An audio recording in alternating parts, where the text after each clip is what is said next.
Khabib Nurmagomedov will face challenger Conor McGregor at UFC 229 for the lightweight title. Will Khabib's unmatched pace, chain wrestling, sambo, and judo overwhelm McGregor's peerless precision and the timing of his strikes? Will Khabib's unmatched discipline and commitment to his familial and religious traditions overcome Conor's unconventional approach to MMA? I'd like to analyze this question not according to fight styles or by comparison of the physical acumen of the two athletes. Rather, I will analyze the philosophical framework of the fight, the matchup of mind against mind, and how it grounds their fighting style. When traditional MMA analysts break down a fight or a fighter, they discuss the exteriors, the looks in the cage, their training regimen, their unique fight styles. But fights are the mind-body problem personified, and the underlying intellectual approach is every bit as important as the physical one. So in this series, we will consider the foundational assumptions and grounding philosophical principles which clash between two fighters. From the sound of things, this fight will answer that age-old question. Is it better to trust your most authentic self or to fully submit to the principles of a tradition? First, we'll take a look at Conor McGregor's fight philosophy, mostly because he's just so outspoken about it. This makes it very easy to get a sense of his epistemological framework, how he thinks about fighting, and how it affects his fights. Going into this challenge, the most important question for McGregor is, does he have the necessary skills to stave off Khabib's takedown?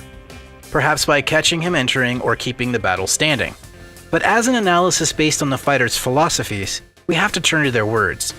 Clips of Conor's pressers around the time of the Jose Aldo fight are revealing. Conor has since gone into full-blown trash talker in most of his press appearances, probably because it was so successful for the Aldo fight. But in the huge swell of media attention, his smack talk was interspersed with exceptionally cerebral discussion about his approach to fighting. I think in MMA fell into a pattern. Every style is a style. Boxing has its certain movements. Kickboxing has its certain movements and its certain approach. And MMA originally was designed to be free, to use them all, but it fell into a pattern of a certain stance, a certain approach to training. I feel it became about lifting weights and training heavy rounds. But for me, I was not interested in that. At the end of the day, the brain is what makes the body move right and move left. So you must nurture that. And it's not about lifting heavy weights and sparring hard. It's about freeing the body, being loose, being flexible, having great balance. That's the basis of what martial arts is about. So that is what I am doing, and I am just trying to learn every way that the human body can move. And I truly feel I am only a white belt in the broad spectrum of movement, but my competitors have yet to even begin, I feel. In this clip, McGregor shows that he values unconventional approaches, dissonance, and defiance in order to manifest freedom. The freedom that he is seeking is movement, free flow where mind and body are fully connected and in complete awareness and control. He does not find learning the same old strategies or routines effective because they rely too heavily on repetition, suggesting that he outperformed the normal grind early on, possibly because it was comparatively easy for him to master. Western philosophy is full of potent examples of anti-traditionalism like this. These are usually associated with philosophical deconstructionism, the dismantling of age-old beliefs and assumptions on the grounds that they fail to adequately incorporate contextually aware approaches to reality. Some of the early players of formal deconstruction were Nietzsche and Kierkegaard of the 19th century. Both of these thinkers were reacting to widespread philosophical acceptance of Hegel in the Western tradition.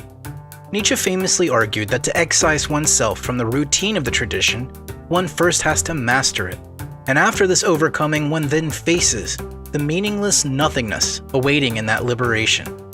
In his works, The Genealogy of Morals and Beyond Good and Evil, Nietzsche examines how a set of social morals are not based on lasting eternal truths, but evolve according to social changes. Ultimately, for Nietzsche, everything is dominated by will. If one is to come closer to the truth of reality, the shedding of traditional social norms will leave one without a foundation of truth, because truth, like ethics, is grounded in social understanding. To face this is to face the abyss. One can either flee from it or become the Übermensch, the superhuman, who marches forward into the unknown, constructing their own set of values and foundations for truth based solely upon the will.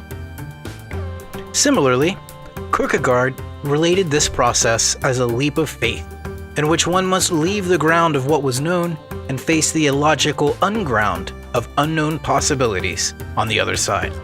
Kierkegaard saw the exceptional figure who could take this chance as a knight of faith, who put everything on the line to follow after higher and divinely inspired truths.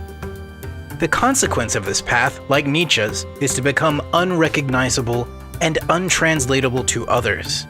Once the Knight of Faith has left the ground of sense, everything they do is senseless to those stuck in the tradition. So unlike the Übermensch, the Knight of Faith is lost in a direct relationship with God, but not with others. McGregor is a maverick who courageously rejects the tried and true traditions of MMA that have worked for so many great fighters. He blazes his own trails. He recognizes that being truly creative requires extreme intellectual depth regarding what works and what doesn't. His fight philosophy seems to confuse and baffle opponents that expect him to commit to the same old style matchups. He chooses to focus on the most basic components of every fight, human movement. By atomizing his approach to fighting, by going deeper into the foundational grounds of the intellectual substance of martial arts, McGregor believes he has an edge over his competitors. He can build from more basic truths without relying on traditional assumptions in the arts. He can face the abyss by relying on more fundamental problem solving built from the ground up by himself. Every gym I went to was always, they had that set way. Every gym had that set way of doing things. Don't do it this way, do it that way. So that was just a normal thing that I thought just people just have their own set way and you must do it that way. You must stand this way, you must kick this way, you must punch this way. But with John, when I went to John, and I met my coach John Cabinet at Straight Blast Gym, it wasn't like that. He had a more open mind and he encouraged different movements. And I'd never experienced that before. I'd never heard a coach say that to me before. And that stuck in my head, and I thought to myself, you know, this guy is thinking outside the box, you know what I mean? That he has a vision that everything works and he encourages every movement, because ultimately there is a time and a place for every single move. It's about getting better. Nothing else matters except me showing up at the gym every single day and putting in the work to get better, to get a better understanding of movement, to get a better understanding of this game. So how did McGregor make this a reality?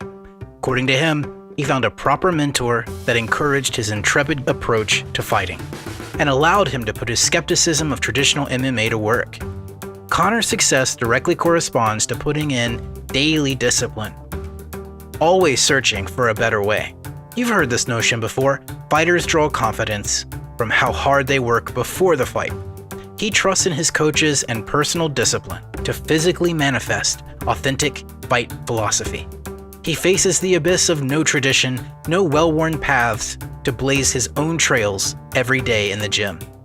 This authenticity makes Conor capable of seeing what others might not recognize, such as the predictable patterns born from their reliance on routine. I feel Jose, like many individuals in the game, are stuck in a routine, stuck in the same pattern. They enter the same, they exit the same, they hit pads the same, they grapple the same. It's routine and it's repetition. And I truly feel routine and repetition will close off your mind and lock the frame.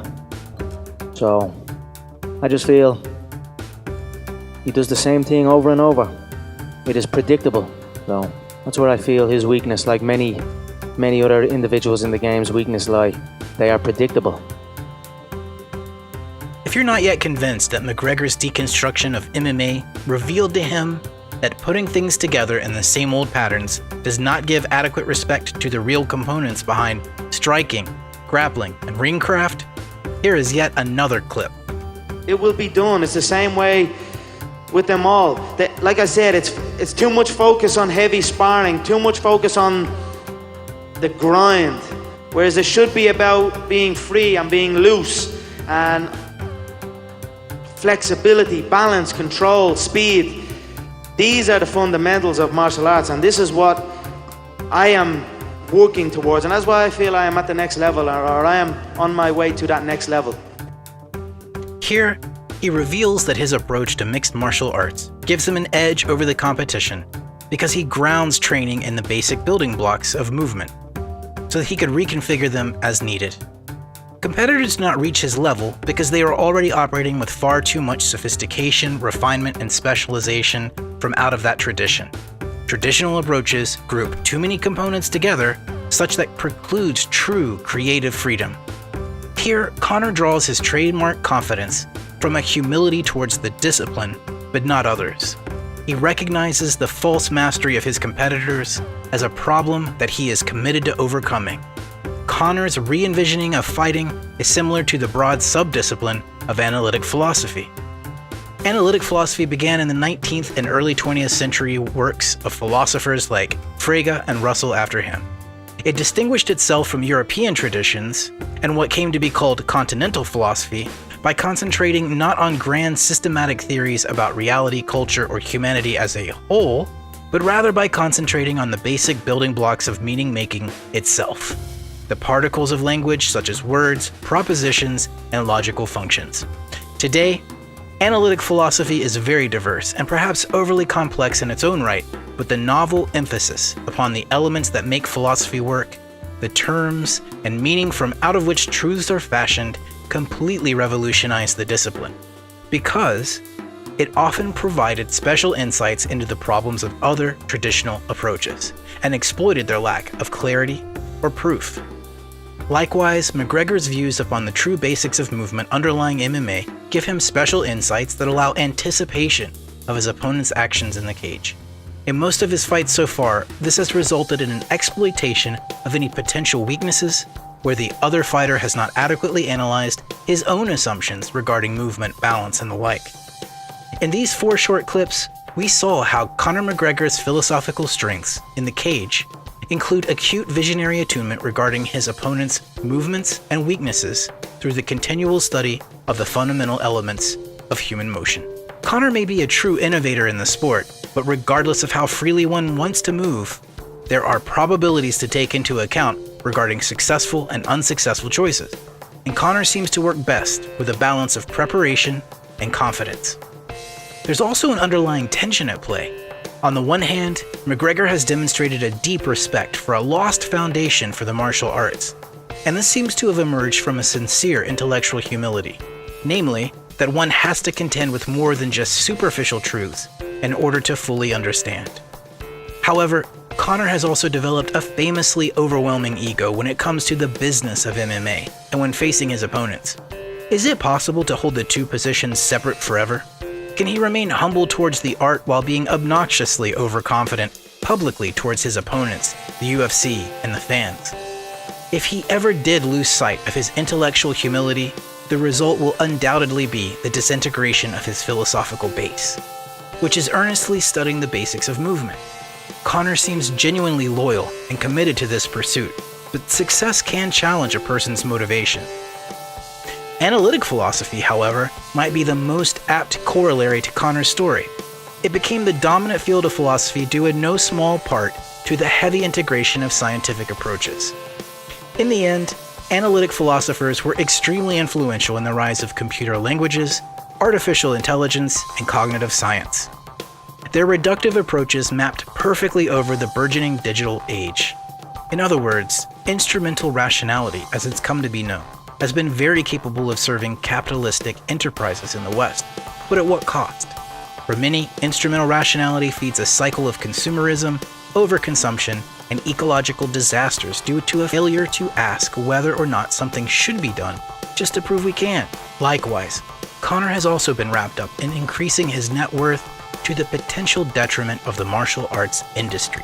But either way, if McGregor maintains such a high philosophical attunement to his MMA approach, the sky might be the limit. In the next section, we will evaluate Khabib Nurmagomedov's fight philosophy and compare it to Conor's. Thanks for watching.